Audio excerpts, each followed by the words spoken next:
All right. Good morning, everybody. Good morning. I think everything is working well. Yes, the We mic's got my good. wife with us again. How you doing? Doing good. How y'all doing? All Hey, right. sis. All right. So where did we leave off yesterday? We are on code Barashit 2114. 21 and 14.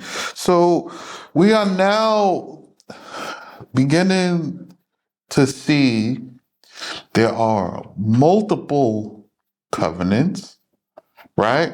So we talked about Adam and his covenant. We talked about Enoch and his covenant. We talked about Noah and his covenant. Then we get on down to Shem and his covenant. Skips over multiple generations. And now we have a new covenant with Abraham and his many covenants. And now it goes to Isaac, and we have now seen Isaac is born and his covenant. You know what I want to point out? Because everybody talks about these covenants, but nobody talks about what the price of the covenant is. Because foolish people seem to think that the covenant is free, or that the little meal you have was the price of the covenant. No, that's not true. What's the price of the covenant? Do you know? I don't think I do. You don't know. See? That's my wife. She don't know. She don't know what the price of the covenant is. What's the price of the covenant? You know? No, I don't know. Oh. Not for sure. You don't know. Oh. So there's a price, and now nobody knows what the price of this covenant is, right? I'll tell you what the price of this covenant is, because I pay it every day. It's service. Service. I can't do how I see fit. I have to do according to something given to me from a time before me.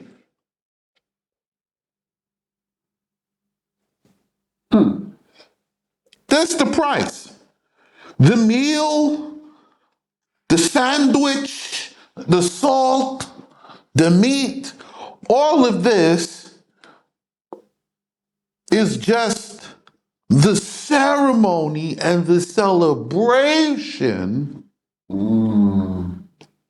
of the agreement. It's ratification. So when Adam's born, and when I say born, I mean created.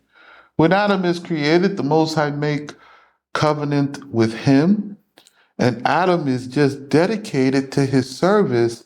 He don't know any better because he was made that way, just like the angels, to function on the earth with life everlasting and not knowing and being oblivious to good and or evil. I just do as I'm told. I don't know nothing else. Right? Right.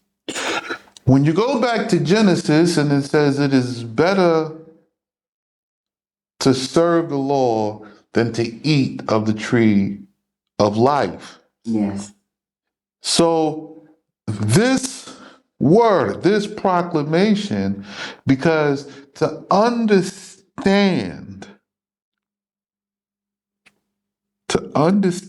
good and evil, and then to serve in the law of your own free will, this is better. Yes, it is. This is better. Why? This is what the Most High had intended when he said, let us make man in our image and our likeness. Then he created Adam because he wanted Adam to know good and evil and to choose of his own free will the good. Not good according to how you feel, good according to how the Most High feel. Mm-hmm. And so the price for the covenant is service. Mm-hmm. So when you go from Adam and then you see Enoch and he's continued to walk in the service, right? This is Muslim. He's in service of the Most High. As is written, as is passed down, I continue in honor of my father and what was given him. You get down to Noah, and it's the same thing. Mm-hmm. So now I ask the question, what profit, what benefit did Noah get in the covenant of the Most High? What was the benefit to Noah? Did it profit him? Did he get rich? I don't think he did. Did Noah get rich? No, he didn't. No, He didn't get no. he didn't profit. There was no silver or gold or great wealth. He survived. Yes, he did. He lived. And then he gained the whole world. And you know what had no value? Silver Mm-hmm. or gold. Mm-hmm. It had no value. Noah had the whole world, owned everything. It had no value to him. Mm-hmm.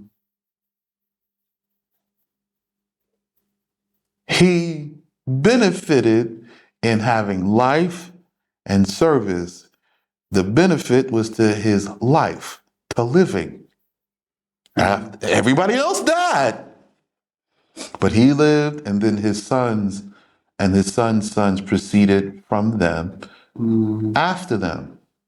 Mm-hmm. Benefit. It's the only benefit there was. So we're talking about Isaac and his covenant now, and in honoring it, we are named after him as of today. So I don't care. We're not accepting Israelites or Israeli. We're not accepting them. Mm-hmm. There's no accepting of them. You will accept Bani Yitzhak. This we accepted.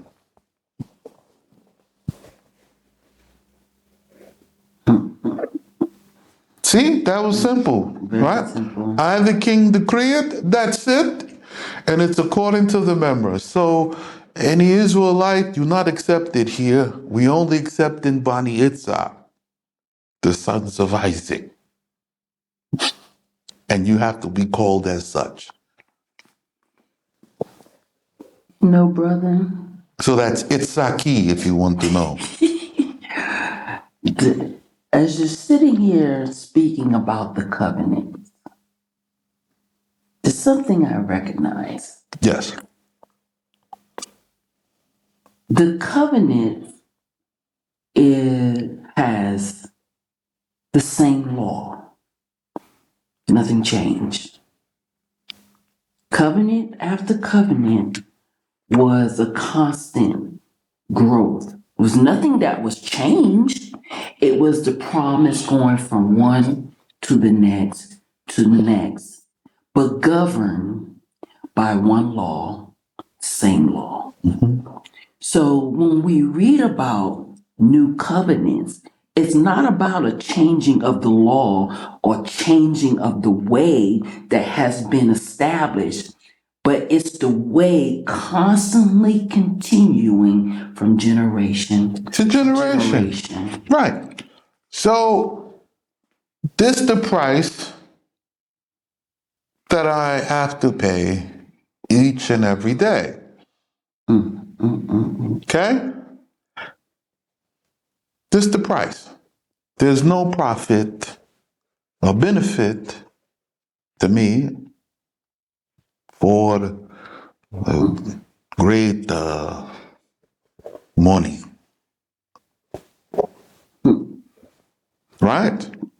I told my sister the same thing this morning. I said, listen, I have to take the whole of the congregation and rebuild the whole of the nation, starting with my house in the capital city, and then extending into the countryside, right? Extending out toward the east, from the west to the east toward the rising sun. With this being said, right? Just because we are starting in my house, when I build something, if whatever I build or touch belong to another, he has to receive it according to the house of his father. And then he has to build those within his father's house unto their houses on that portion. What do I get from that? Nothing. See, you know it's hard for them to believe that you want to do this and not want nothing. You know what I'm saying? But they don't. So here's the part that you don't understand, okay? It's no profit to me, but I do gain a solution to the same problem, okay? If you want to stop the abuse and the mistreatment and the wickedness that is being conducted within our people among the nations, you must build your own nation under your law. It is a decision. You don't want to accept me as king, then you will accept the wickedness of wherever you go and whoever you decide to be with. This is the choice you have. You don't want to be governed by this law that I'm reading to you and the way that I'm teaching it. You don't want to abide by it 100%. You gain what you get. That's right. You don't even have to ask me, is it lawful for you to do what you're trying or desire to do while you are out there among the nations? I have no jurisdiction. You have not bought the land to live and obey the law upon it. So there is full permission for you to continue in your wickedness and die.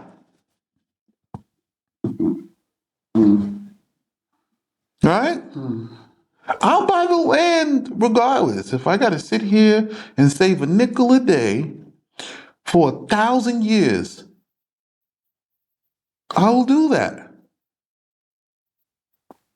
I will. That's how committed I am to doing what I have to do.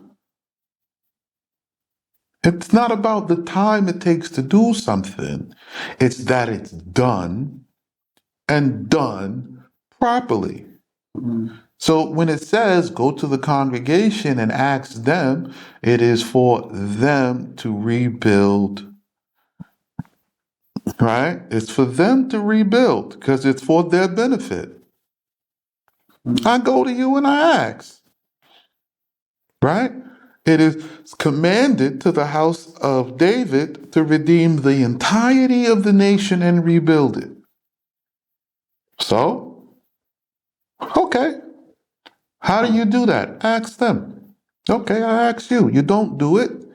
Just remember it is you who have nullified your covenant. You refuse to be obedient to that which is written, not me. It says give and give freely. There's no amount. You figure out what's good for you, and it's between you and the Most High. So it's on you. What do you get out of it? The covenant actually have a benefit Yes. to the servants. Mm-hmm. They make sure I have a command. I buy the land, I make the farm. Now I have a command. I have to share the floor with them.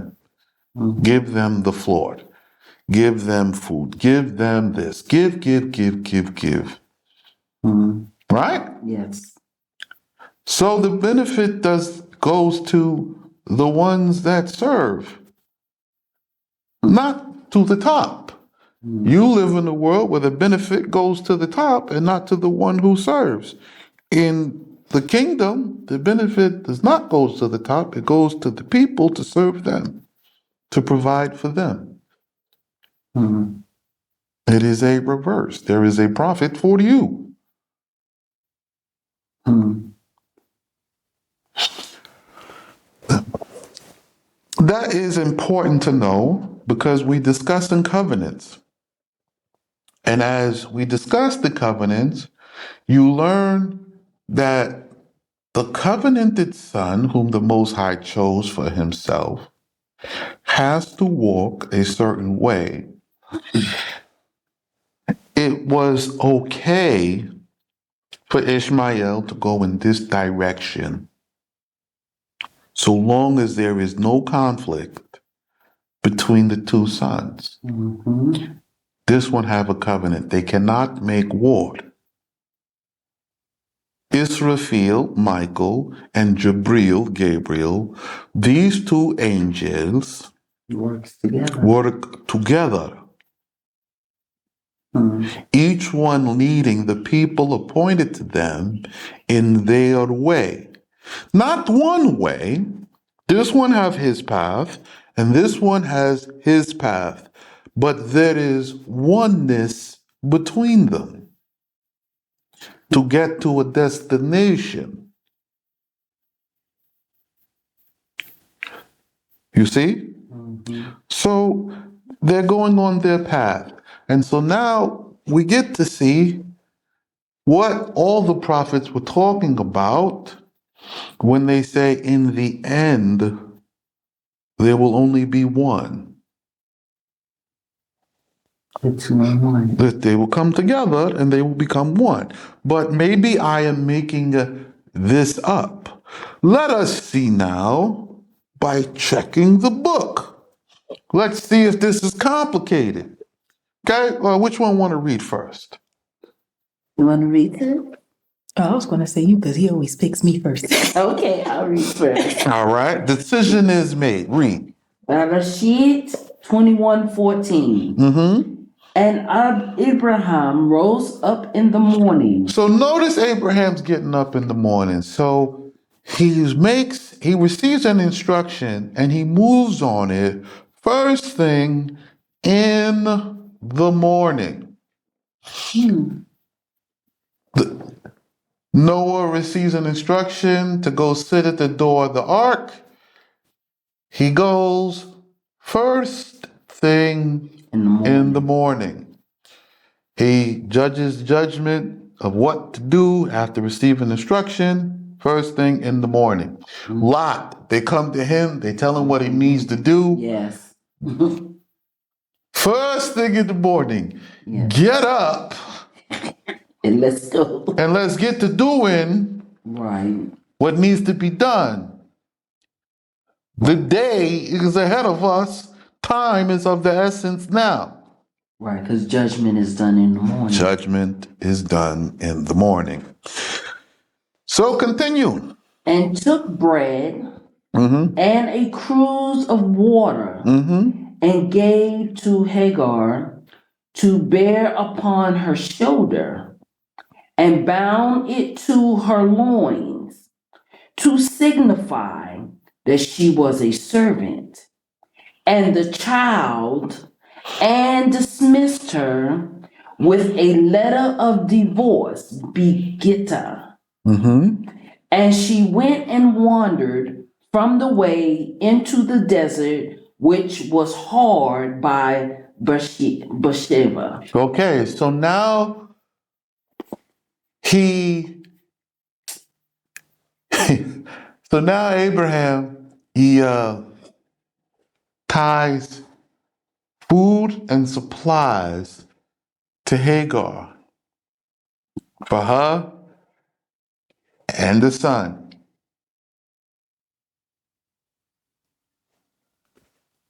He's doing the duty. Hold on, wait. Okay. And he gives her a letter of divorcement and sends her on her way.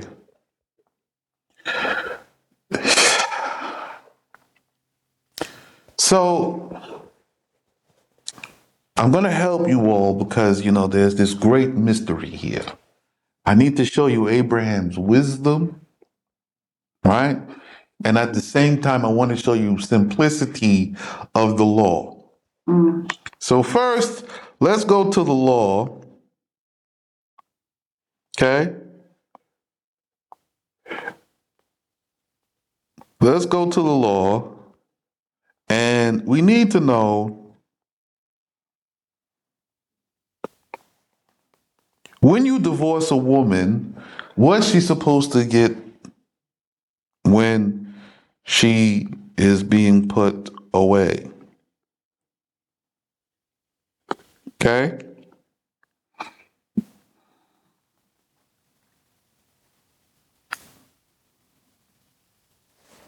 Okay? So I'm going to look for this verse really quickly.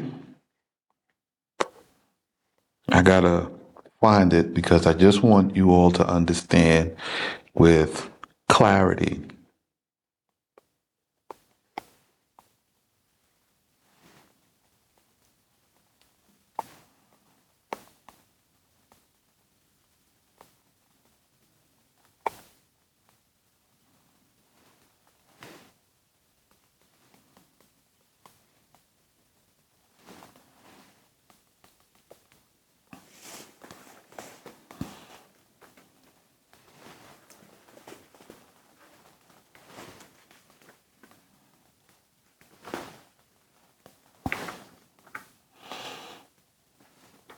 For those of you who are uncomfortable with silence,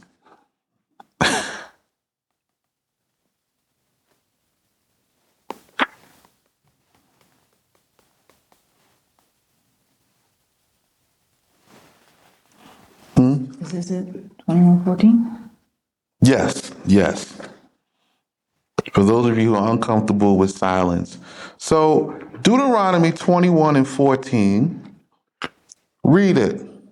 But if thou hast no pleasure in her, then thou mayest send her away, only with a writing of divorce. Hold on, see that? It said only with the writing of divorce. Right? Right? What else? But thou shalt in no wise sell her for money.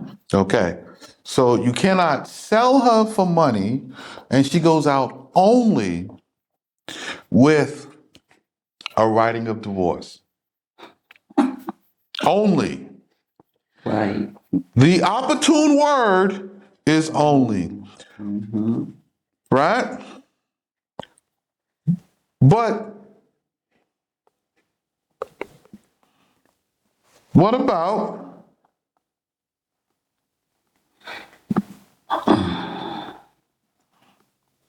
what about the woman's needs and the needs of the child and all this other stuff? Right? And what about it? So we're going to check for some more laws concerning when you put a woman away.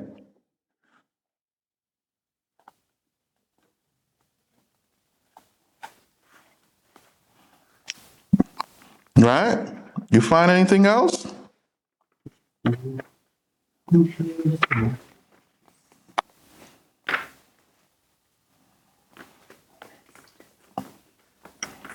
This is an excellent exercise, right? Because we have to That judgment. set the judgment.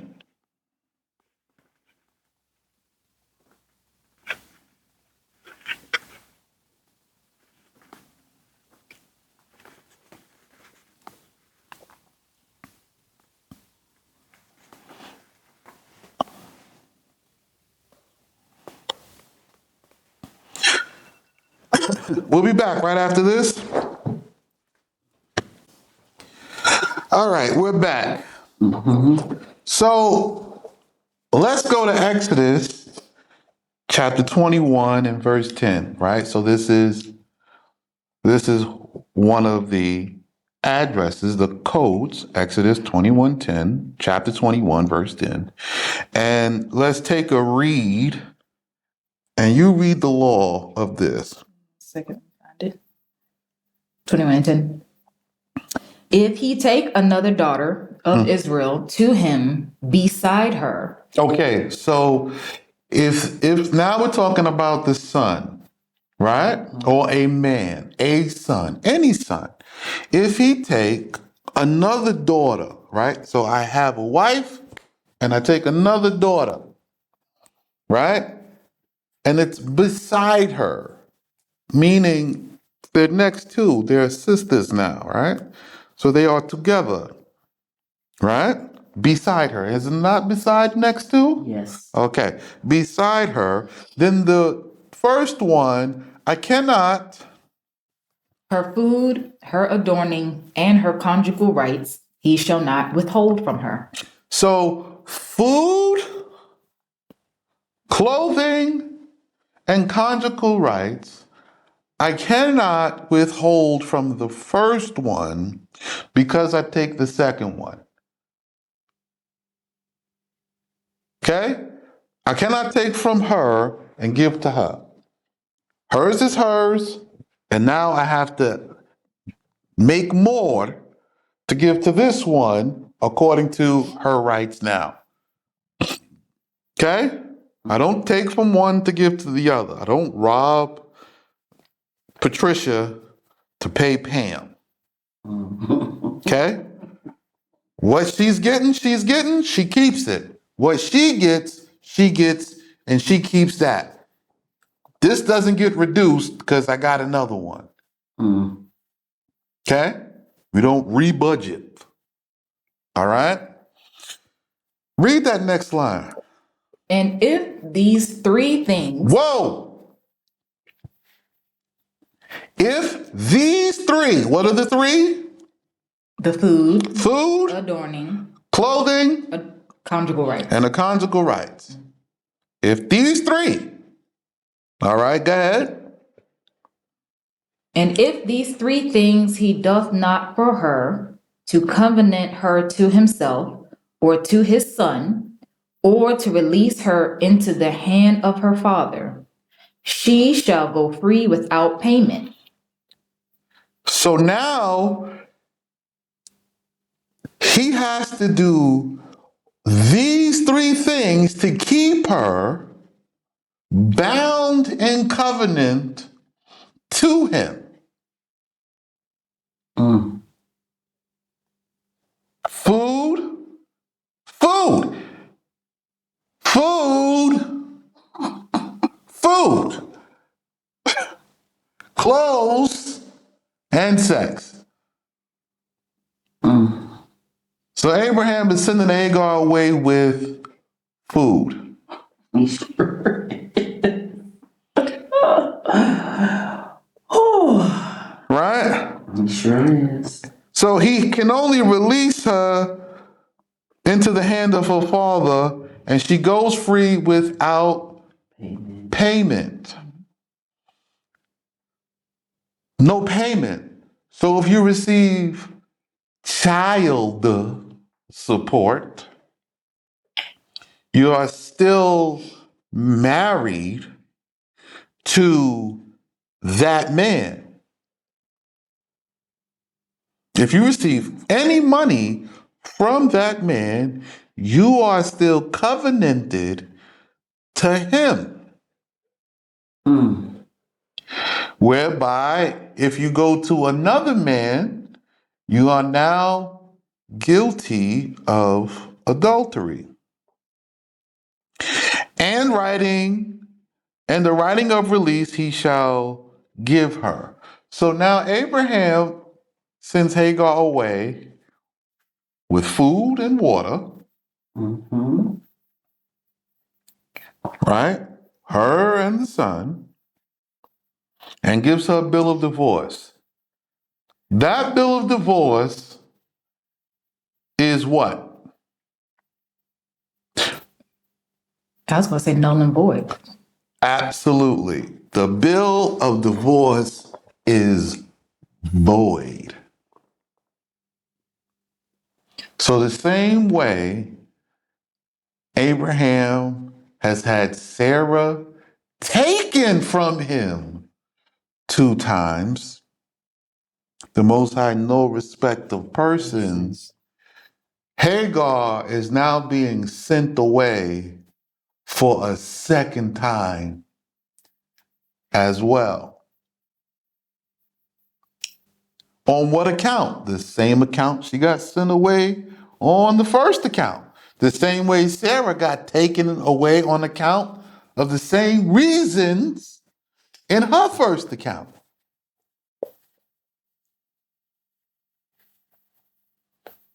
The first time, angel says, go back and submit to the woman. She goes back and she just does what she's supposed to do in the house, except keep the service to the covenant. Accept this. She don't want to accept Abraham in his way, in his service, in his covenant. And what happens is the moment the idol worship comes in, it begins to make conflict. It starts to stir up jealousy. The evil eye comes. So you're jealous, right? You're jealous because one, the other is succeeding and you don't understand why. Okay? You don't understand why. So you're jealous. So you don't want to contribute to him. You don't want to follow him. You don't want to walk in the service. You see the favor of the Most High with him, and you are jealous as if a man is jealous over his wife. Like this man has subdued the Most High or seduced the Most High. It doesn't work that way. The Most High has chosen him, and this man has subjected himself unto the Most High. If you do what you're supposed to do, right? If thou doest well, will the Most High not bless you? So you're not doing well, which causes you to have jealousy toward your brother. Now, I know yesterday I said I'm jealous because I don't want to share it with you. Right? And you say, what do you mean you don't want to share it with us? These secrets, I want my brother to receive them and understand them. And you are making me have a private discussion that is meant to elevate my people to the nations. You see the difference? Yes, sir. I want my brother to receive what is rightfully his inheritance and his portion in a private family setting, but because he is ignorant, presumptuous, and foolish, I have to do this in public.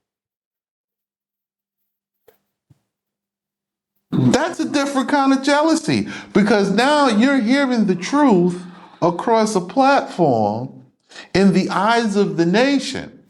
And so because I have to do this, you will receive your punishment in the eyes of the nations.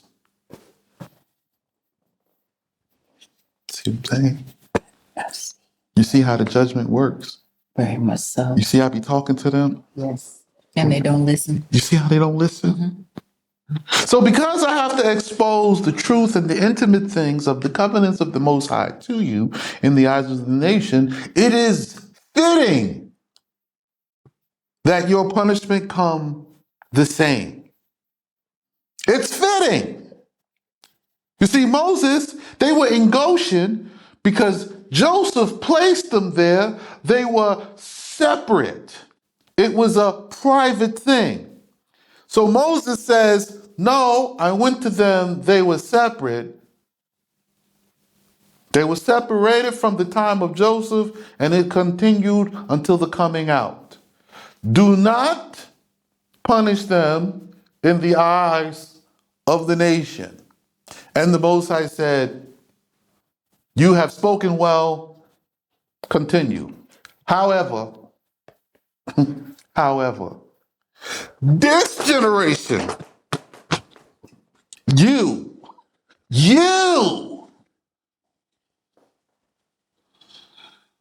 refuse to accept the truth and the thing that I am saying. You make me speak publicly. Bring it out, huh? All right. I'll bring it out.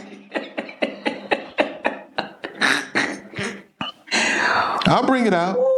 Now that you've made me bring it out publicly, you get judged publicly. So here it is. Okay. But that wasn't the point. That's just the judgment. But so when you talk about jealousy, I just wanted you to understand. So he sends Ishmael on his way on account of the idolatry because it's bringing up strife against the brother because the favor is with the Most High choose his choice. It's not for you to get a jealousy. Okay? The Most High make his choice. It's not for you to get jealousy. So Abraham gives food to Hagar.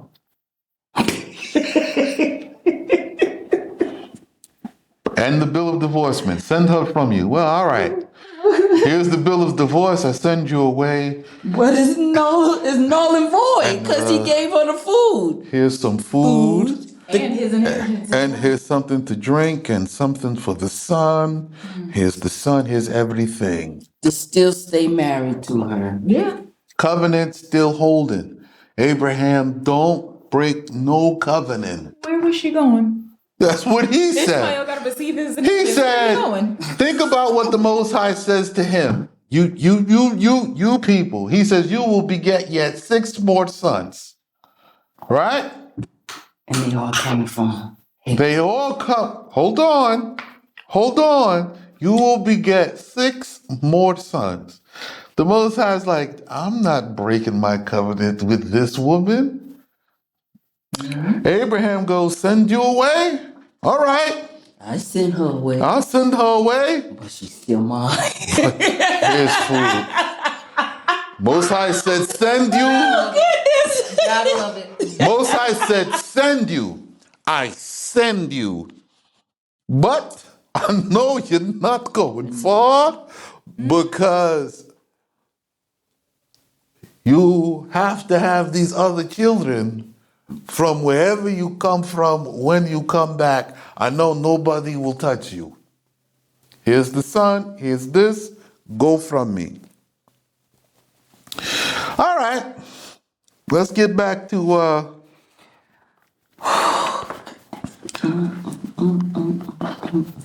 let's go back to this. So, if the proper divorce, you don't get food and drink, you don't get clothes, right? Or you don't get duty of marriage, and you don't get money. Proper divorce. And that was Deuteronomy 20. 21 and 21 and 14, Okay. and that's Exodus 21 and 10 21 and 10. through 11. And we're going back to Genesis 21 21 and 15. and 15. You see how the law is coded? All these 21 chapter, huh? Yeah, that's what I was just looking at. All of them is 21. Okay, so continue reading. And it was when they came to the entrance of the desert. They So who's they? Ishmael and Hagar. Hagar. Okay. So they come into the entrance of the Negev. What happens? They remembered to wander after strange worship. And Ishmael was Oh, yeah. And Ishmael hold on. Wait a minute. So they left and wandered from the way into the desert, which was hard by Beersheba. So they took the path into the desert, and because they took this path, it was difficult. Now you have to say, what made this path difficult? Because you know this woman didn't want to go mountain climbing in the desert. This is not a crazy woman. Her God is not crazy. She's not a foolish woman. She took the easiest route. She's taken the road and she's going on it. I'm going my way. It appears easy. It appears simple. This is the smoothest way. And it was when they came to the entrance of the desert, they remembered to wander after strange worship. So they remembered what they had done. They remembered who they was worshiping, right? And they decide they're going to give this a shot. I didn't want to follow this man and his crazy way anyway. His strange laws with his strange God and all these strange things happening around this man. I don't want to go this way anyway. So they go into the desert and they remember, I'm going to do this. And they do it. And what happens? And Ishmael was seized with a burning thirst and drank of the water till all the water was consumed from the cruse. What? So all of a sudden, the Most High bringeth thirst upon him like nobody's business. This man thirsty. He drank all the water, not just of his own portion. He drank the portion the mother's supposed to receive too. And what happened? And he was dried up and withered in his flesh. And she carried him. Now he's sick. He's thirsty. Oh, it's a hot day today. He's sick. He's sick. So he done drank all the water. He worshiped this idol. First, they'd make this idolatrous prayer. He drink all of the water. Now he's thirsty. What happened? Why is the Most High bring this like this? Why is the Most High drying them up like this? Oh, no. You forgot the price of the covenant is a service. So now you want to attribute your worship and give service in this strange way. And all the water gets drunk up. The sun now dry up. Now, since she taught him this, because remember, she gave birth to Ishmael by covenanted promise from the same angels who come to Abraham. So now, since you want to teach him to worship in this way, and we have a covenant with his father and over him to walk in the ways that Abraham set forth, you carry him.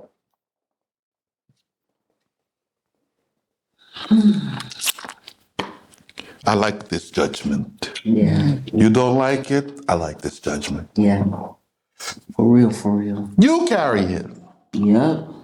You take the responsibility. Right? You carry him and you give him water to drink and food to eat, since you want to lead him in a way away from his father, away from the father's house, away from the father's inheritance. You want to lead your son in a way away from their father? You carry him. We'll be back after this.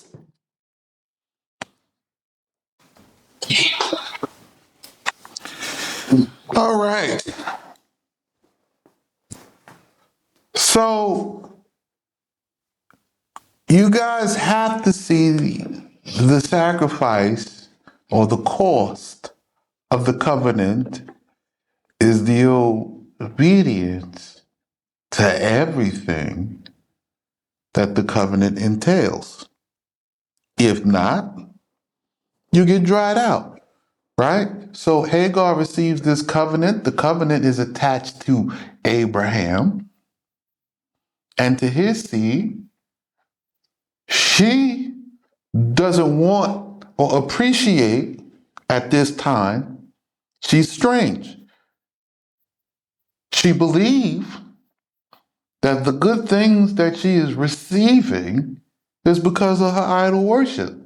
So when she gets out there and commits this idol worship, she finds herself in a dry place.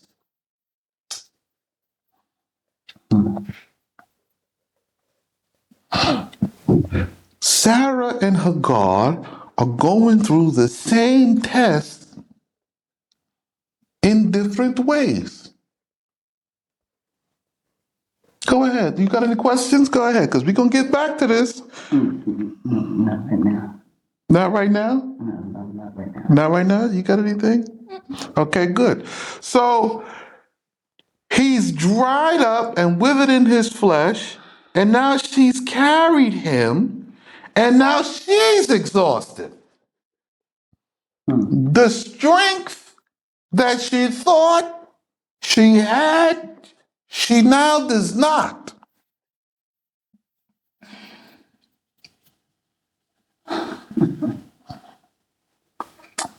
Let me read, sir. Go ahead.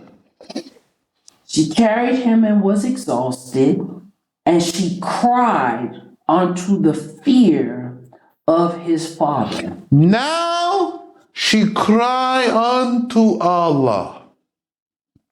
Right? Now she cry unto Allah. Yes.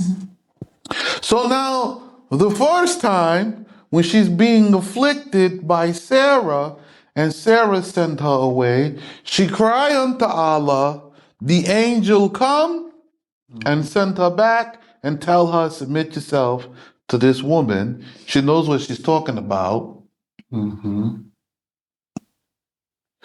Now, she went back to her old ways. She cried unto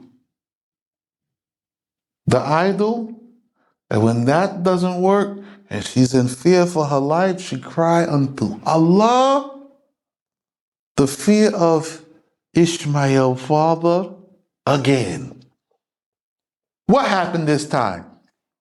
And he answered her not. This time the Most High sitting silent. I don't have nothing to say to you, because you have the first time you were in ignorance and I revealed myself and saved you. The second time, this is presumptuous. You didn't follow the instruction I gave. You broke the covenant.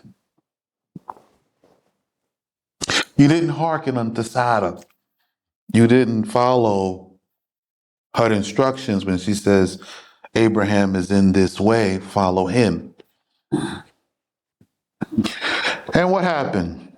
And she laid the youth down at once under one of the trees. Now she can't carry the boy no more. And she went and sat on one side and cast away the idol or the strange worship. Now the idol she has been keeping hidden, she now throw it away. I don't want it no more. It cannot save. It cannot deliver. It is not helping me at all. It has no support. Why have I done this foolish thing? And removed from her son as the distance of an arrow from the bow. For she said, I am not able to see the death of the child. Now she sees her son's about to die and she have no strength. She cannot take this. This pain now is too deep. But she taught the son this idol worship. She did this. She did this. She mingled it. There's what Abraham is saying and what Abraham is doing, and this is her own thing on the side, and she teaching the son watching the mother. And now everything that was promised to her is about to crumble, and she separates herself from the son because he's dried up, he have no strength, and now she is exhausted and there is no support. And she sat over against her son. Now she's looking at she's walked far, far, far away. Now she's sitting looking back at her beloved firstborn. And lifted up her voice and wept. And the voice of the youth was heard before Yahweh for the righteousness' sake of Abraham. So now you are now witnessing the redemption of Ishmael, not the redemption of Hagar. Ishmael corrupted because of Hagar, hence the name Hagar, the strange one. Right? So now she's crying, she's looking at her son, she's see that he is dying, and the Most High listens to the cry of Ishmael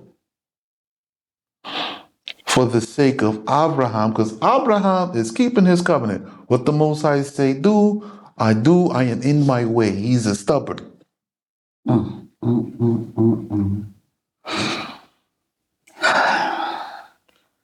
Now, for the sake of Abraham and the promise over his seed and the covenant over this son, what the Most High do? And the angel of Yahweh called to Hagar from heaven and said, What to thee, Hagar? So, he goes, what you want?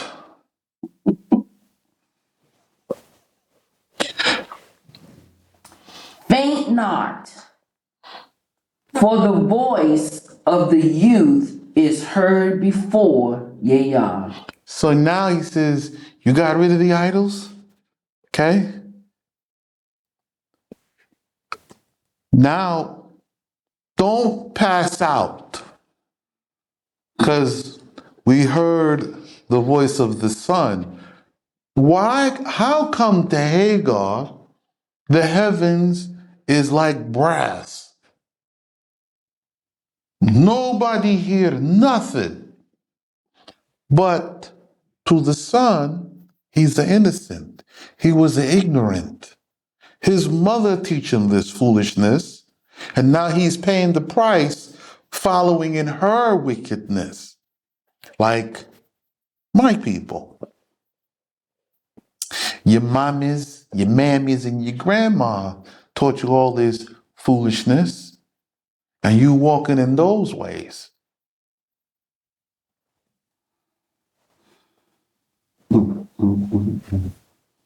Oh yeah, Granny did this, and yeah, No. It's time to set everybody born in captivity and exile aside. And now I'm here to reattach you to Abraham's covenant. We're doing it the Abrahamic traditional way. Most High blessed him and made him many. You nothing. You nothing. Until you attach back to Abraham, you're nothing. You are a Gentile house. You can die with them too. This is why Rabbi Sheikh don't have everybody, you see? I see. See? They don't want this. They don't want Abrahamic, but this old time. We do not like this no more. No. You not. Me? I'm going this way. Right there with you, bro. Without, I don't care. It's the only way. That's it. So the voice of Ishmael is heard before the Ayah. And what happens next? Neither shall judgment be according to the evil which he will do. Okay? So now he tells him, neither shall the judgment be according to the evil which he will do. What's evil? The mistake. But according to the righteousness of Abraham is mercy upon him in the place where he is. According to the righteousness of Abraham, there is a mercy upon him in the place where he is. Arise, support the child, and strengthen thy hand in him, for I have set him for a great people. This is a whole blessing. Yes, it is. But just because they start with an idol, they don't end with one. When you hear them talking about Prophet Muhammad, they don't tell you no lie. And Prophet Muhammad is also sent from Allah. You just don't understand this path.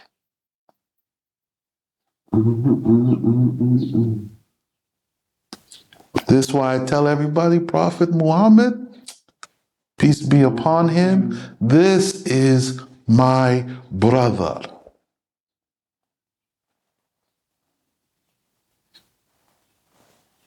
Yes, sir. According to the righteousness of Abraham, His mercy. he have a mercy. Leave him.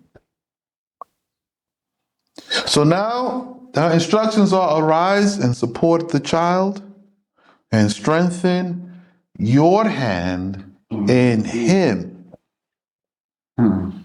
He is set to be a great people. All right. Acceptable, right? Yes. Good thing. Yes. Most High said, got nothing to do with you, woman. This on the man and here's the seed. Because we saw the wickedness you did. Continue. And Yaya opened her eyes and showed her a well of water. Uh-huh. And she went and filled the cruse with water and gave the youth to drink. So she fills the cruse with water and gave it to Ishmael to drink. And the word of Yaya was the helper. Wait, what? The what? The word. So the instructions given him, this prophet Ishmael, is to help him, is to support him, is to lead him in his path. Who is you rebellious lot to say anything about what they doing, and you still out there among the idol worshipers, worshiping at the altars of their idols, not on your land, not under your king, under your rulership, according to the word. Arguing and debating amongst yourselves, and none of you are right.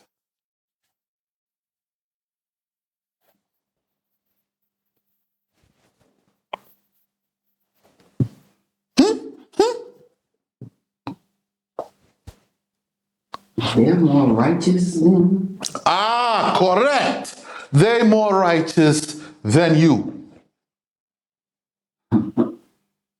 Go ahead, read. Speak up for the microphone. And the word of Yahweh was the helper of the youth. And he grew and dwelt in the wilderness. And became a skillful master of the bow. And he dwelt in the wilderness of Paran, and took for a wife Adishah. You don't know even his first wife name. I know the first wife Adisha, but put her away. He had to divorce her. If you want to know this story, it's in the Quran. You go take a look. Abraham still go to visit his son and his wife that he put over here.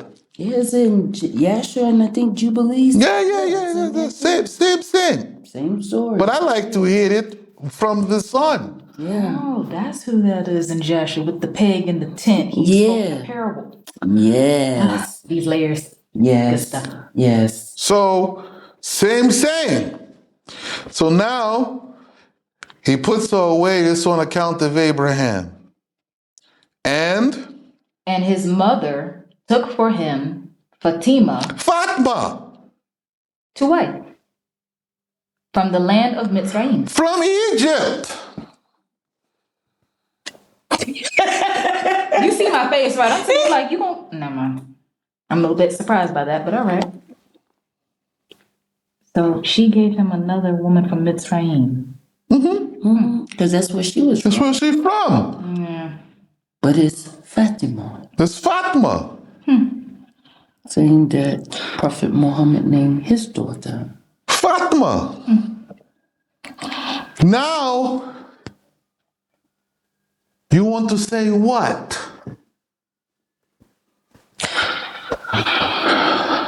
Torah, Quran, Sam. Difference 10%. 10%. But 90% all. 90% same. Now that 10% count for a whole lot when you of my people. It's a lot. But before you can make 100%, you gotta come the 90. You gotta get in the house. Then we can refine you up to the 10. You can't just jump the 10 and skip the 90, like you fools have been trying to do. Let's keep the feast days.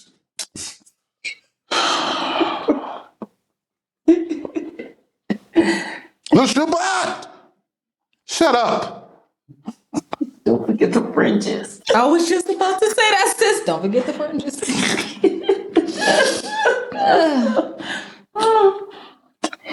Continue.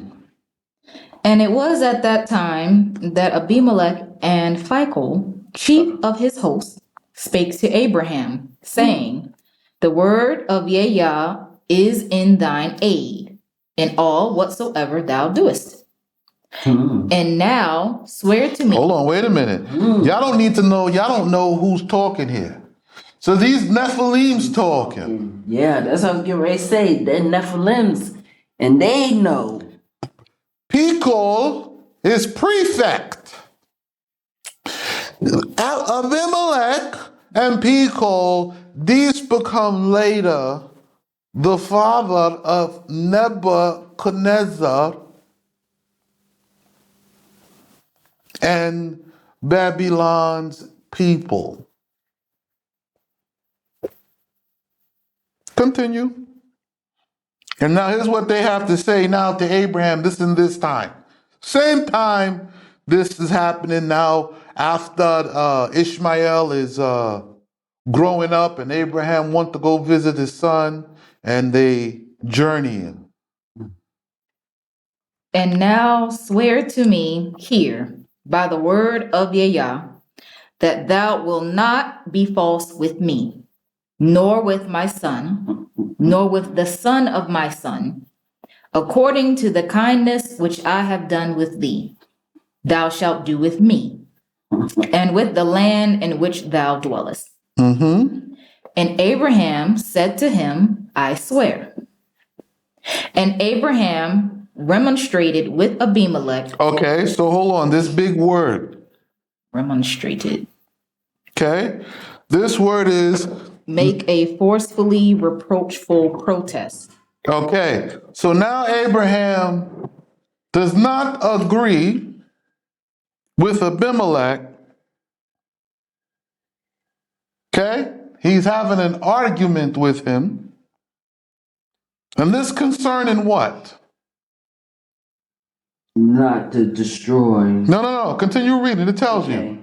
And Abraham remonstrated with Abimelech concerning the well of water, of which the servants of Abimelech had deprived him. So now they don't want Abraham using this well. So now Abimelech want Abraham to swear and this and this. Abraham has a problem. So what Abraham say next? No, what Abimelech say next? And Abimelech said, I knew not who did this thing, neither hast thou shown it to me, nor have I heard it from others till today from thyself. And Abraham took sheep and oxen and gave to Abimelech, and they both made a covenant. Keep reading. Yep. And Abraham set 7 lambs apart and separated them from the oxen. And Abimelech said to Abraham, what are these 7 lambs which thou hast set apart? So look, so Abraham goes, here's some sheep, right? Here's some oxen. These expensive because cows big. Okay? 1 sheep feed 100. 1 cow feed 400. Here's some. He gave some. He not cheap. Take this. Abimelech is, what are you doing? You set these 7 lambs apart, right? And what does Abraham say to him after he sets these 7 lambs apart? And he said, that thou mayest take the 7 lambs from my hand to be a testimony for me that I have digged this well. So now he says, I dug this well. I made this. Therefore, he called that well the well of the 7 lambs, because there they too did swear. And they struck a covenant at the well of the 7 lambs. And Abimelech and Phicol, the chief of his host, arose and returned to the land of the Philistines. So this is Tal Sheva today. Tel Oh, Sheva. that's where we went. Yes. You see, we went there. Yeah. Where you call Bir Sheva or Bir Saba, the well of 7. They say on the Ishmaelite side, it's the well of the 7 sacrifices, or one of the 7 wells. We say this is the well of the 7 lambs, which were given as a testimony that Abraham dug it. This Abraham well, go your way, and then they moved themselves up into Palestine and the Gaza area. Right? Yes. So now you understand the history behind where they go and why they make a claim, this our land, and fight with the Palestinians. We'll be back after this. So now these Hasidic peoples, Phicol and Abimelech, they want Abraham to be honest with them, and Abraham swear he built the well, and he built it. And this is exactly from the time that Abraham left from him and said, wherever you see fit in my land to dwell, dwell there. So the land where they dwelt, right? Remember they went south toward Gerar. Yes. So now from Gerar is not far from Tel Sheva and the coming down. So now they go back up, and Abraham have his well, and he's in Beersheba, right? And there's many wells in the area. So now these Hasidic people go back to the land, take it back. They've had it in their hand for the last 70 plus years. And what they doing there? They won't let us have it back. So they don't want us to be false with them, But they're false with us. but they are still being false with us. So they'll go back up north, and they really reside in the north. So you'll see them in Casadia and other places up there where they put their government and stuff like that. And then they don't like to come down to the south, but they call all the land theirs again. But let's see what happens in Beersheba in Abraham's time. And he planted a garden at the well of the 7 lambs, and prepared in the midst of it food and drink for them who passed by and who returned. And he preached to them there, confess ye, and believe in the name of the word of Yah, the everlasting Allah. Okay. So he's teaching them, and he's preparing food, and he's accepting guests. I know somebody who did this, but I'm not going to toot no horns. Okay? So this is what Abraham is doing there, and they called the place Beer Saba. Right? And what happened next?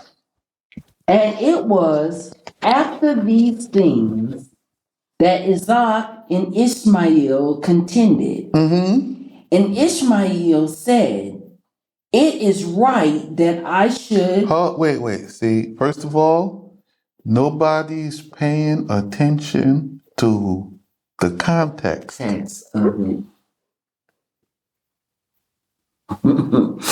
We have a dispute, and Hagar separate from Abraham. Then we have in the Ishmael getting married 2 times. Abraham's going back and forth.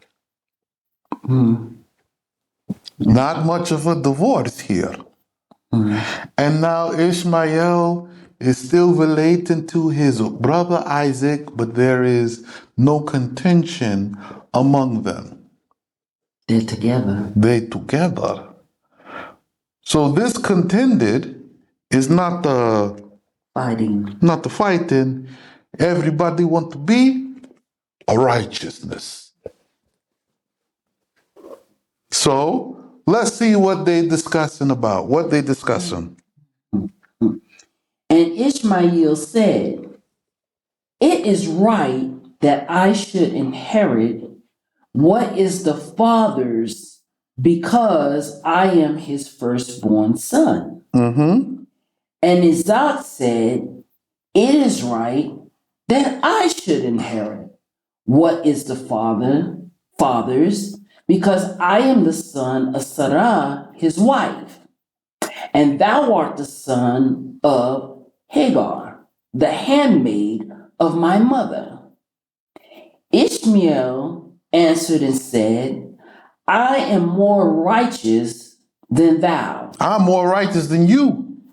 Because I was circumcised at 13 years. And if it had been my will to hinder, they should not have delivered me to be circumcised. But you was circumcised a child 8 days. If you has had knowledge, perhaps they could not have delivered you to be circumcised. So now let's take a look at this conversation. These 2 brothers, and they're not children. No, they're adults. These grown men. Yeah. Remember, Isaac is an adult now. He's traveling. He's seeing his brother. They love each other. But the real argument is, which one is the more righteous? That's the argument. Yes. Which one is the righteous? So now they having this discussion, and the Most High listening. 2 prophets, Prophet Yitzhak, Prophet Ishmael. And what does Isaac say? Isaac responded and said, behold now, today, I am 36 years old. And if the Holy One, blessed be he, were to require all my members, I will not delay. So now this is Isaac's protest to him being circumcised at 8 days old. And then Ishmael saying, I was 13, I did this having full knowledge of what I was getting myself into. So now Isaac is like, I take this a step further. If Allah want to take my life as a sacrifice, I give it.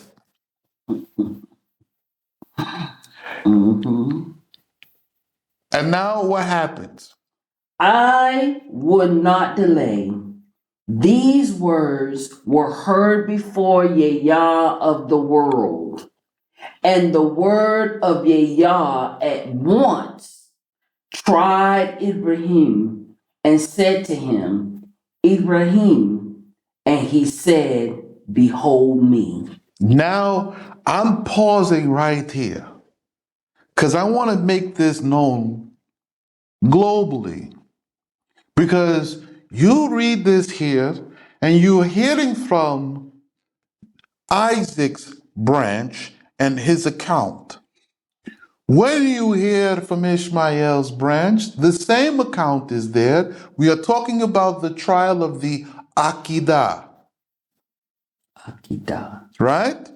The contention between the Aki, the brothers, the Akedah. So now you're listening to this.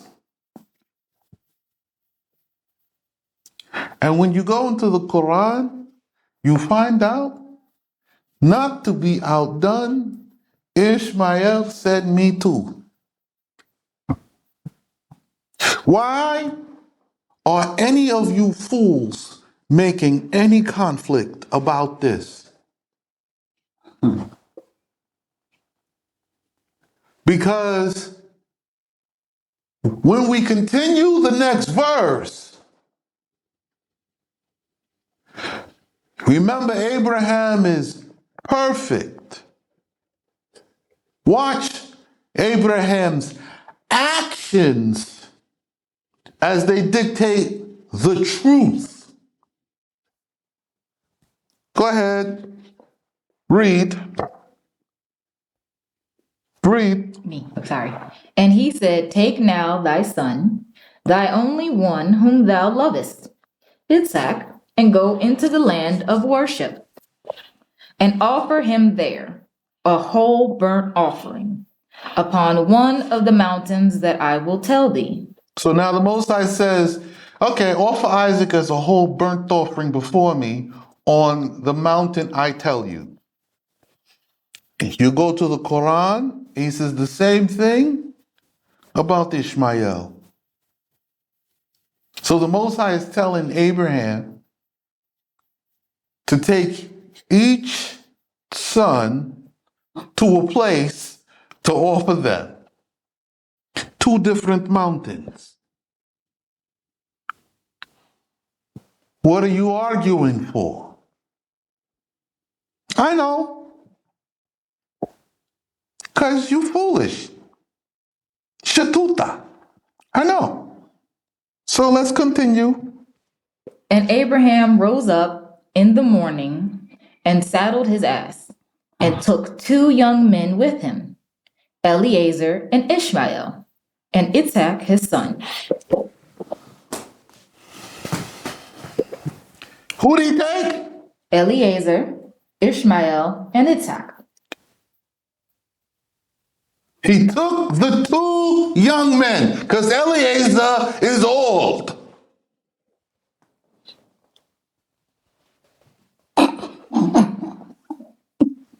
I can tell you're disputing something. I'm just trying to figure out what the dispute is. Eliezer old, he takes 2 young men. If it was, he gathered Eliezer and Ishmael and they took Isaac. No, it says he gathered 2 young men. So Ishmael's account is true. Took them both. He took them both So now for the sacrifice. he's taken them both. Why? They both have a covenant. One don't eliminate the other. Don't worry. And he, what does he do next? We'll get there. And cut the small wood and the figs and the palm, which are provided for the whole burnt offering, and arose and went to the land of which Yahweh had told him. On the 3rd day, Abraham lifted up his eyes and beheld the cloud of glory fuming on the mount. And it was discerned by him afar off. And Abraham said to his young men, wait you here with the ass, and I and the young man will proceed yonder to prove if that which was promised shall be established. I'm going to take Isaac and I'm going to prove that which is promised will be established. Let's see what the Most High promised this son to be this. If I'm taking him up here and the Most High want to take him now, well, we're going to prove it today. So, what I'm gathering here, you're saying, here on this account that we're reading is concerning Isaac. Isaac and his promise. And then what's in the Quran is with Ishmael, the account of Ishmael and what happened with him. his account. His account. But both accounts happen In the same time. on the same day. So neither one Is lying. It's is not lying. a competition for confliction. It is the Most High saying, I'm going to show you I can take one this way and I'll take one this way, but in the end, they will always be together. There will be no contention among them. Go ahead. On the third, okay. So shall be thy sons. Both. Sons. So shall it be with both Your sons. And we will worship Yah of the world and return to you. Continue. Who mean? Continue. Hold on, I'm adding notes and y'all gotta add that in. That was good stuff. Because I had no idea Ishmael and Isaac both together were. I know.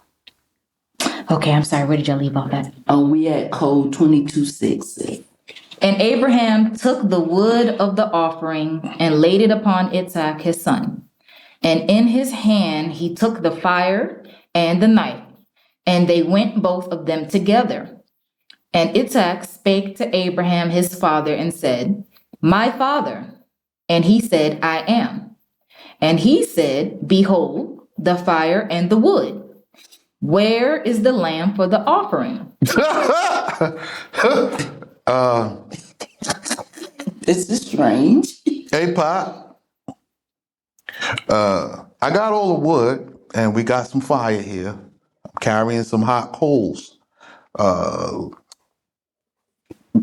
Where's the sheep for this? Where's the sheep for this?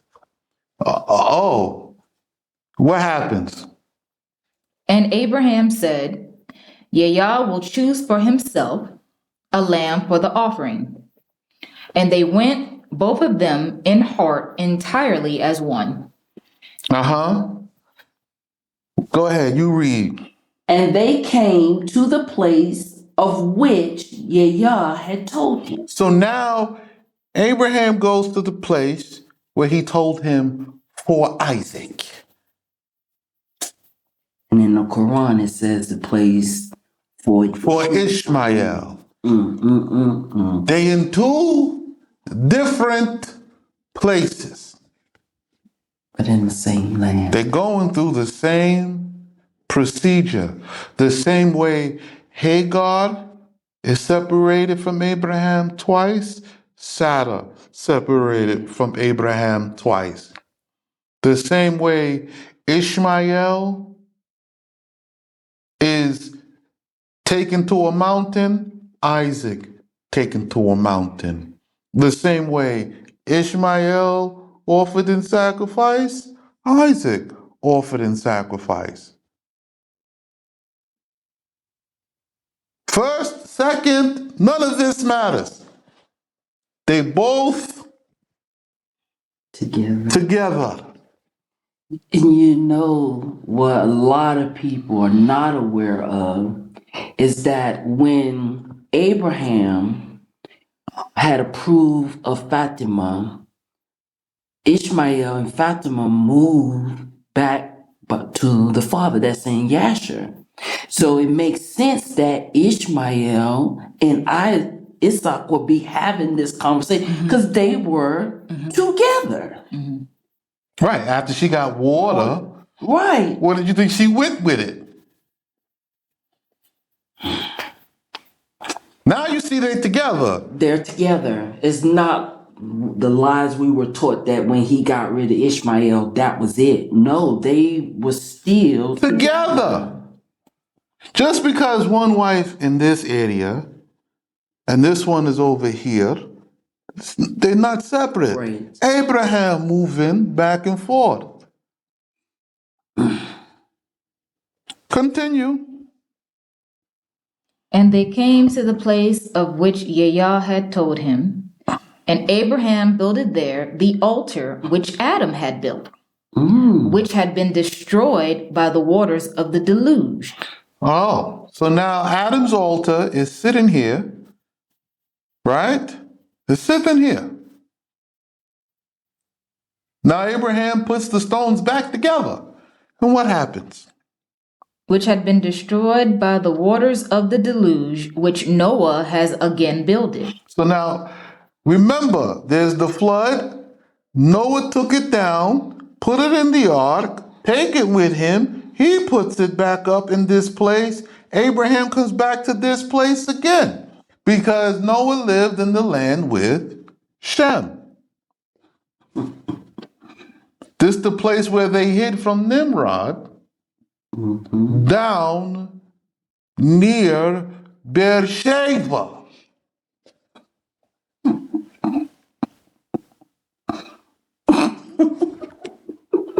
No, y'all smart, right? You all figured this out.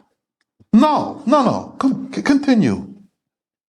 Which Noah has again builded, and which had been destroyed in the age of divisions. So this altar was torn down again while they up in the Tower of Babel. Yeah, that was a time of division. And what happened? And he set the wood in order upon it, and bound Isaac his son, and laid him on the altar upon the wood. Okay, here you go, Isaac. And what happened?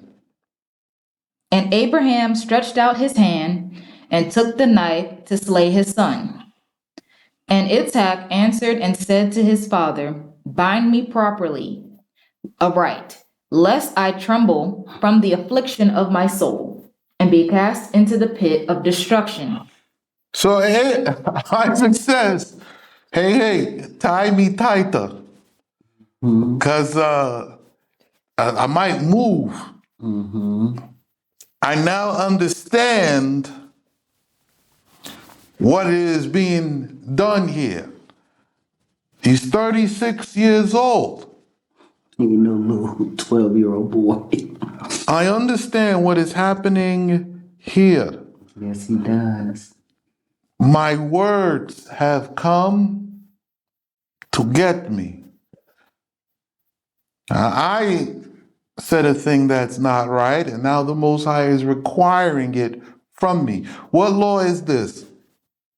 It's about a vow. The vows.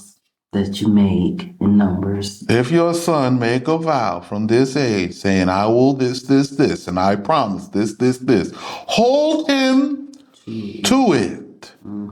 13 and above. See? Anybody know what verse that's in? I know it's in the book of Numbers. I know it's in the book of Numbers. It around. Let me make sure. Numbers.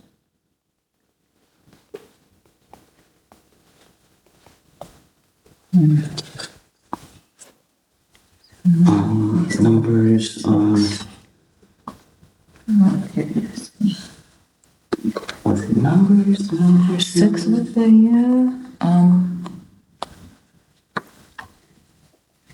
Is it Numbers? no. Numbers 30. I think Numbers 30, because number 6 is dealing with the Nazir. Yeah. vow, so it's Numbers 30. Come on. Take your time. We gonna get there. Yes, Numbers 30. Yeah, Numbers 30 and 3. 30 and female past 12 years. Goes back to Numbers 30 and 3. A man, a son of 13, when he shall have vowed a vow before Yahweh, or have sworn an oath, saying, I will withhold from such a thing which is permitted to me shall not be allowed to relax his word. So they arguing between themselves, and they can't relax on anything that is said.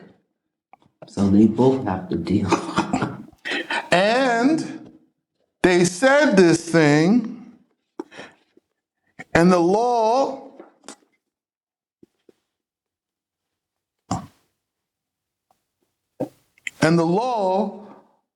now also goes and grabs Deuteronomy 23 and 22. When you have vowed a vow before Yah, your Allah, do not delay to fulfill it in one of 3 festivals. So now y'all talked all this, I'm super righteous. Now you have to fulfill it. And here's the festival time. We hear it's the Passover. You see? And what happens? Hold on, that was 23 In and what? 22. You see? Yes. So there's no different law at no point. In Numbers, in Deuteronomy, in Leviticus, in Exodus, in Genesis, it don't matter where you go. The law is the law. It's the same one consistent throughout. No, I just want y'all to understand because we're supposed to be here to judge the first ones, and I want to see where the Most High changed something. It's one thing for the Most High to say, this not permitted. I turned a blind eye to it for a purpose. Right, he just don't do it just to do it. Oh, no. We have to get from this to this point so I can establish a thing, showing that the creation of the world is a process in which we are in. And ain't no miracle quick fixes. It's hard decisions, right? Hard decisions and long sentences. That's all it is. You make this decision and you have to walk it out. It's a process. That's right. You got the right one, baby.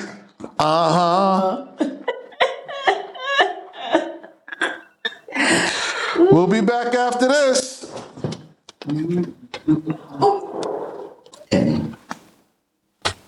Yeah, we on. I have to check, make sure we're recording. All right. So now we're going to continue reading. What happens next? Go ahead. Now the eyes of Abraham looked on the eyes of Isaac, but the eyes of Isaac looked towards... Hold on. First of all, we're going to start back.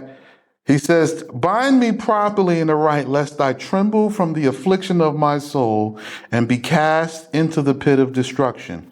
So a improper sacrifice, right, is profane.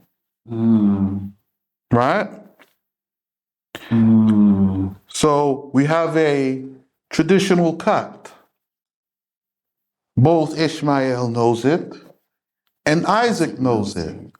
This is why you have halal, which is lawful. For my brothers. Halal, like halal ya. Halal ya, hallelujah for you people who speak English. It's difficult for me to try to say it in the right way and the wrong way at the same time. But you say hallelujah, it's halal ya.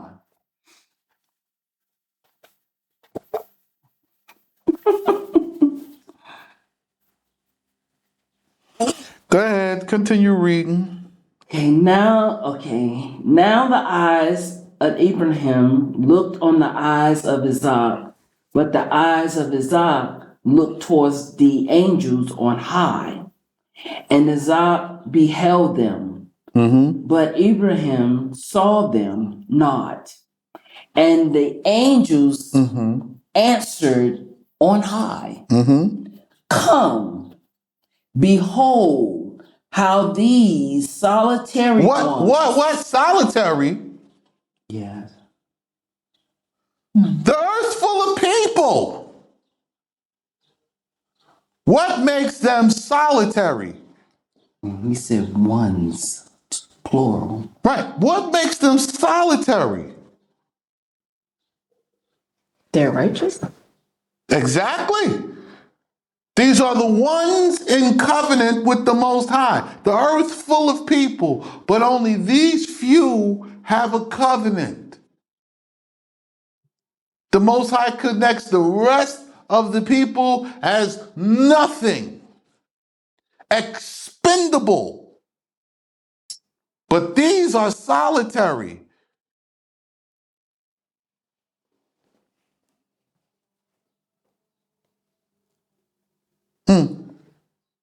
So when you go back to Genesis chapter 1, and he says the earth was solitary of the sons of men, which means the many are wicked.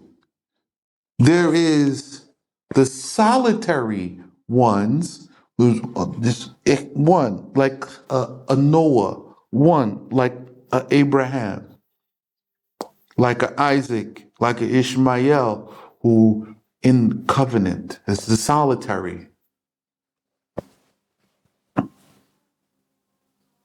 Continue. Who are in the world will kill the one the other. He who slayeth delays not. He who is to be slain reaches forth his neck. So now they said, look, they killing each other. We have never seen this. The one with the knife goes to kill the other one, and the other one offer his neck. And what happens next? You read. And the angel of Yah called to him from the heavens and said to him, Abraham, Abraham. And he said, Behold me. And he said, Stretch not out thy hand upon the young man, neither do him any evil. For now it is manifest before me that thou fearest Yah, neither hast thou withheld thy son, the only begotten from me. Oh. He says the same thing to Ishmael.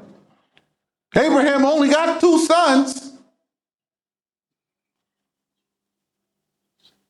Yeah, this only begotten, the only begotten of Sarah and the only begotten of Hagar. And it says the angel spoke this. That's right.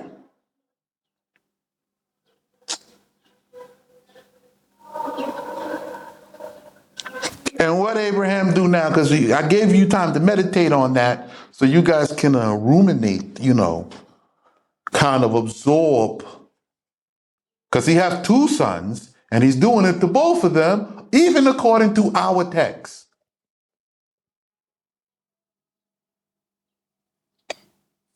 Okay, question.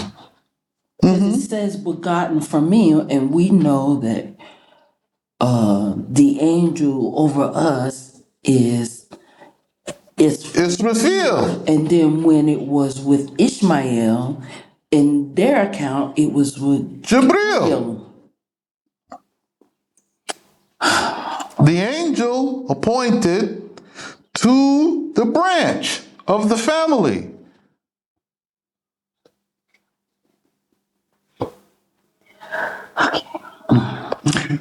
Continue reading. And he said, Stretch not out thy hand upon the young man, neither do him any evil. For now it is manifest before me that thou fearest Yah, neither hast thou withheld thy son, the only begotten from me. And Abraham lifted up his eyes and saw, and behold, a certain ram which had been created between the evenings of the foundation of the world was held in the entanglement of a tree by his horns. Mm-hmm. And Abraham went and took him and offered him an offering instead of his son. Okay. So there was a ram provided for Isaac.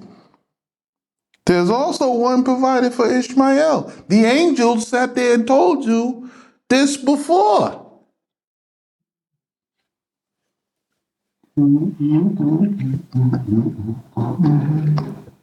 No respect of persons, covenant, covenant.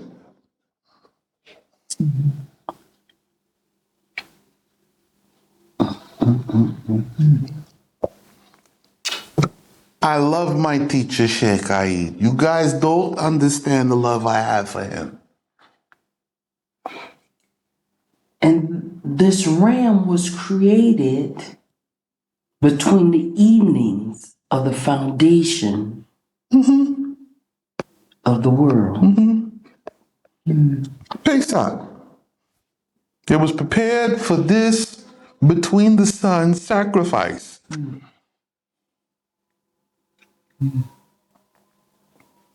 Meaning the Most High knew from the beginning, this will be at this time, on this day, it would be here, and I designated it from Genesis 1 and 1, at the creation of heaven and earth.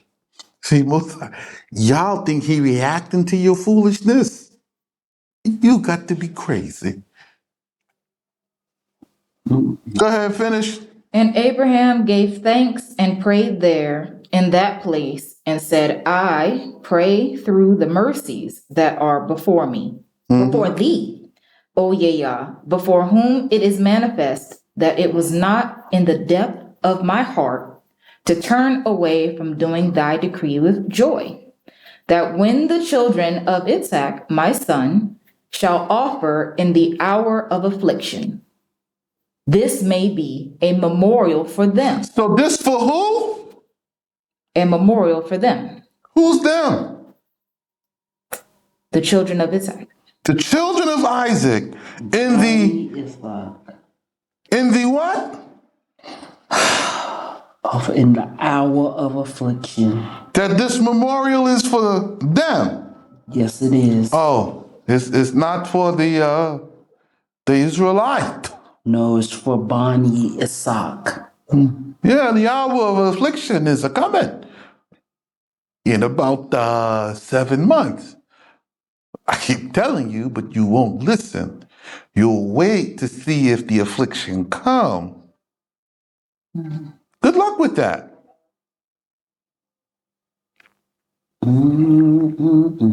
Bani Isaac.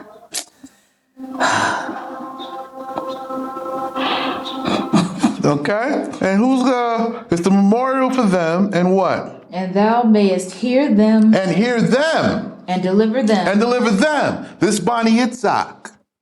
The Yitzhaki. This me and my people called after the house of Isaac.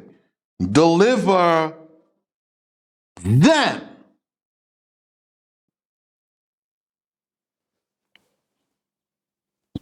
Hear them. So who's for the service of Yah and with me? Let him come. Let her come. You want to come? Come. But I told you what this is. Continue. And that all generations to come may say, in this mountain Abraham bound Isaac, his son, and there the Shekinah of Yah was revealed unto him. This Mount Zion. Today, Tel Arad.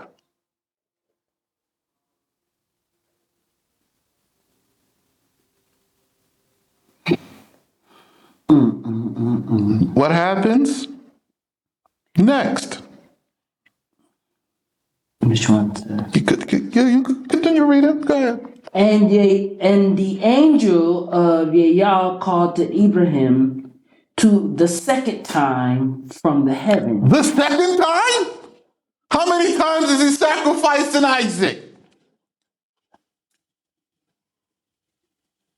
Come on, all of you great scholars. And said, by my word have I sworn with Yah, for as much as thou hast done this thing, and hast not withheld your son, your only begotten, that in blessing I will bless thee, and in multiplying I will multiply your sons as the stars of the heavens. 2. Your sons. Yes, Because he did it 2 times. yes. Nobody can read Genesis chapter 22 and verse 15. And the Most High spoke again after doing this the second time. The second time from the heavens. The second time. The first time, yes, he did Isaac first. Then the second time. Then the second time, he does it with Ishmael and Eliezer as a witness. But you forget, Eliezer is also Rekayan's brother.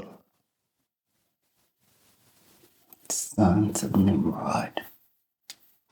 So this is why the majority of Africa in the north that connect to here, this is why they Muslim.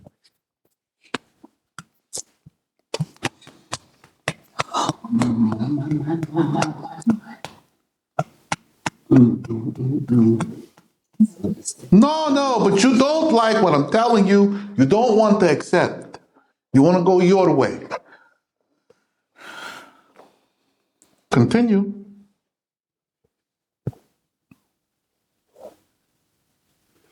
Okay. Ooh. That in blessing I will bless thee, and in multiplying I will multiply your sons as the stars of the heaven, and they shall be as the sand. They shall be. Not one son. both.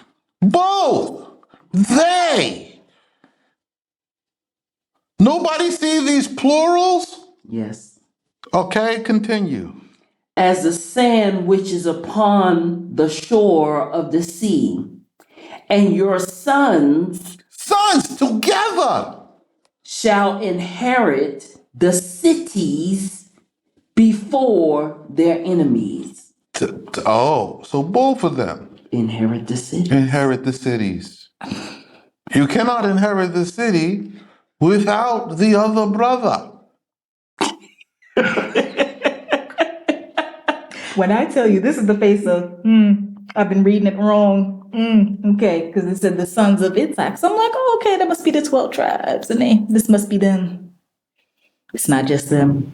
Yeah, because remember, both of them received the promise of multiplying. Yeah. Both Ishmael And Isaac. Right. So everybody read this and you read 12. No. It don't say 12. It said the sons, Abraham only have 2 sons at this time. When the covenant was made. This covenant made, he have 2 sons. That's it. His only begotten sons. What? How'd you get an only begotten? If I have this wife and this her only son, firstborn, only begotten to this woman, and only begotten to this woman. Because I'm a man, I don't beget sons.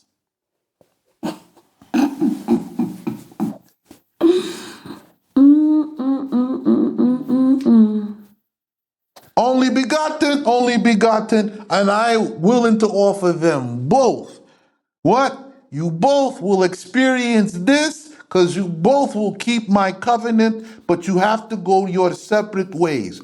One will go in the way of my customs and traditions.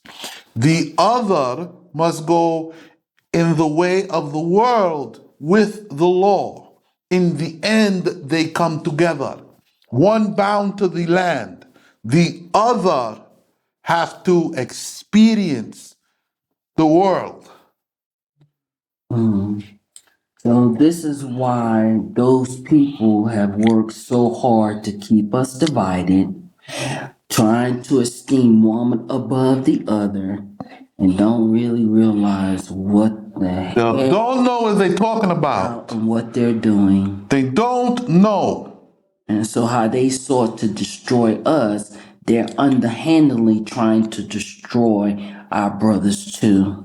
Yeah, but if you do this wickedness, the problem is you don't know the instructions, you don't know the path, and since Abraham already set this path in order, you didn't do nothing. It's not your idea. So even you make this, I will show you how to repair the breach. Because I already fixed it. There's nothing you can do. So the repairing of the breach is about this? It's bringing the house of Abraham together. I am the head of the house of Israel, not you. My covenant with my teacher is not breakable. There is salt between us. You're talking. It's not for you to mend it. I fixed it. It's done. You want to see us come together or just wait? It will happen. Inshallah. You will see it. Inshallah, you will see it. I'm going to see it. Inshallah, you will see it. Inshallah. Continue. Mirza. You continue. And all the peoples of the earth shall be blessed through the righteousness of thy Son, because thou hast obeyed my word. Wait.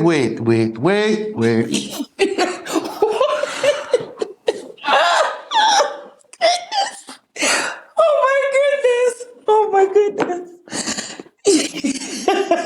Please don't look at me on this. Oh my goodness. So all the peoples will be blessed through thy Son, because you have obeyed my word. You obeyed the instruction. Yeah, the service of the law. See? The service of the law. Continue. And the angels on high took Isaac and brought him into the school, Medrasah, The madrasa. of Shem. Hold on. Madrasa. It's written here. She's read it. Madrasa. You know madrasa? The school. In what? Arabic. Why is Arabic in the book? Oh, I know. It's very difficult. The hardest pill to swallow is the truth. You're out. It's getting a little dry here. So he goes to the madrasa of Shem, The Great. the Great. And he was there 3 years. It's 3 years in the school. Oh my goodness. Continue. And in the same day, Abraham returned to his young men. And they arose and went together to the well of the seven. And Abraham dwelt at Beersheba. Sheva.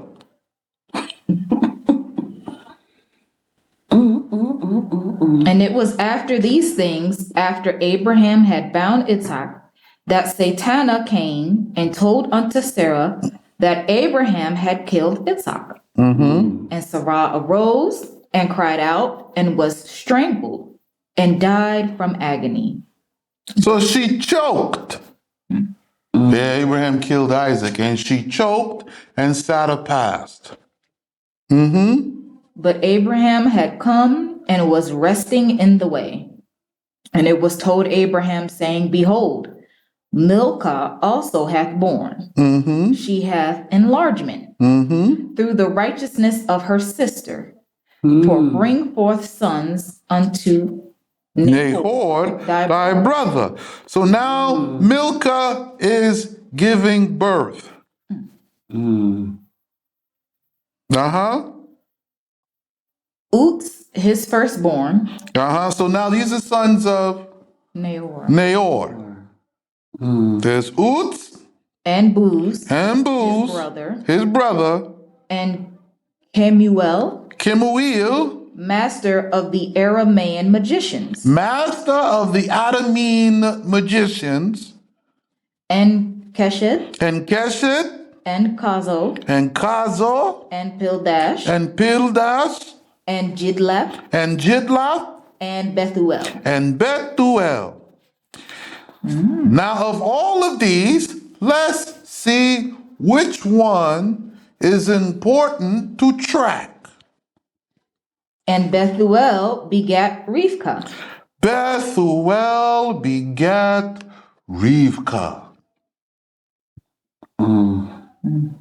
These 8 bare Milcah to Nahor, To Nahor, the brother of Abraham, and his concubine, whose name was Reumah. She also bare Sabach. She bare Tabak, And Gachem, and Gachem, and Takash, and Takash, and Maacha. and Macha. And the days of the life of Sarah were 127 years. 127 years, not counting jubilees. The years of the life of Sarah. That's the years of the life of Sarah. And Sarah, what? Died in Kiryat Arba, Kiriath Arba, which is Hebron. which is Hebron. So Sarah died here in Hebron. This whole area here, Nablus, Hebron, Kiriath Arba. And where was Abraham? He's in Beersheba.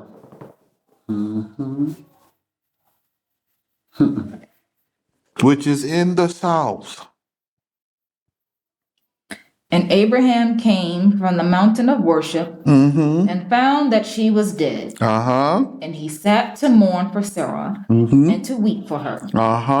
And Abraham rose up from the sight of the face of his dead and spake with the sons of Hittah, saying, I am a sojourner and dweller with you. I pray, sell me the inheritance of a sepulchre among you, and I will bury my dead there. And the sons of Hittah responded unto Abraham, saying to him, Attend to us, our Lord.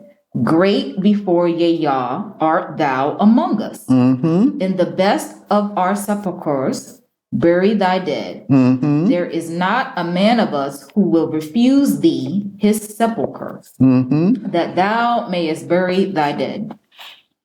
And Abraham rose and bowed to the people of the land, the sons of Hittah.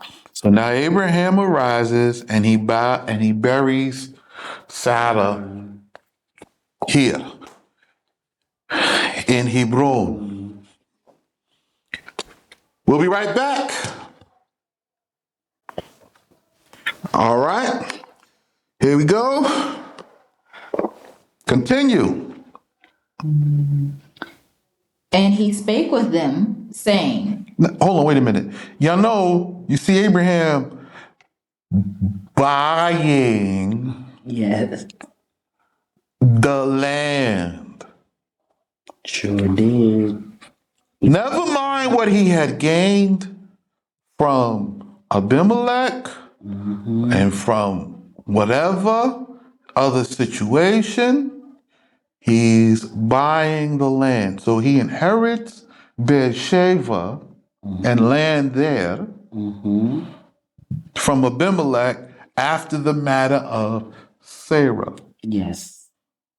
He raises up his sons till they become young men in the nice age of 30-something, 40-something. And now he buys land in Kiryat Arba in Hebron. to bury his wife from the Houthis. That's Hittite. And So continue. And he spake with them, saying, If it be with the consent of your mind that I bury my dead from before my face, receive of me and intercede for me before Ephron bar Zohar, that he sell me his double cave, which is built in the side of his field, for the full price in silver. Let him give it to me among you for an inheritance of sepulchre. But Ephron the Hittite answered Abraham in the presence of the sons of Hittah, of all who entered the gate of his city, saying, My Lord, listen to me. The field I give thee, and the cave which is in it, to thee I give it. As a gift before the sons of my people, I give it to thee. Go, bury thy dead. And Abraham bowed before the sons of Hittah, and he spake with Ephron before the people of the land, saying, Nevertheless, if thou art willing to do me a favor, hear me. I will give thee in silver the price of the field. Take it of me, and I will bury my dead there. And Ephron answered Abraham, saying to him, My Lord, hear me. The land, as to its price, would be 400 selim of silver. Between me and thee, what is that? Bury thy dead. And Abraham hearkened unto Ephron, and Abraham weighed to Ephron the silver which he had named before the sons of Hittah, 400 selim of silver, good passing at every table, and receivable in all transactions. And he confirmed the purchase of the field of Ephron, in which was the double cave, which is before Mamre, the field, and the cave that is therein, and all the trees that were in the field, and all the boundaries thereof round about. Unto Abraham for a purchased possession in the presence of the sons of Hittah, even of all who entered in at the gate of the city. And afterwards Abraham buried Sarah his wife in the cave of the field Kaphelta, which is before Mamre, that is Hebron, in the land of Canaan. And the field and the cave therein were confirmed unto Abraham for an inheritance of sepulchre from the sons of Hittah. Pause. So, Abraham is adamant about buying this land. Yes. Why does Abraham not want the land for free? I mean, is it just in case later generations try to? Exactly my point. Inheriting land by means of a gift, it may come up later as a dispute of peoples that they were here before you arrived.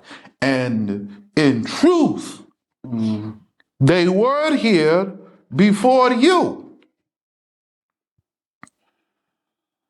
Noah gave his sons land based on his word, and look what they have done. Each one infringes upon the border of his brother. You see Ukraine now? The Western Yafeti versus the Eastern Yafeti. And they say the whole world at war. No, wait a minute. Not my business. I am not involved. Because everybody took a piece of my land and I got none. All of my people scattered all over the place, happy to live under the rule of somebody else. So Abraham is adamant about buying the field and having the receipt. No, I'm not taking no free gifts. And when I tell you the same thing, you look at me like I'm crazy. We're supposed to inherit the land, huh? Shh, don't talk no more. Don't say another thing. Okay? I'm taking a possession. I'm going to possess it. Then we can discuss inheritance. Because you know who I want to inherit? My son. If they give it to me for free, they may take it from my son later with war when somebody get greedy. We let you stay here, you were a refugee. If I take it with proof, no. I pay for this, I'll not sell it to you. Now this son have no argument. And anything he does,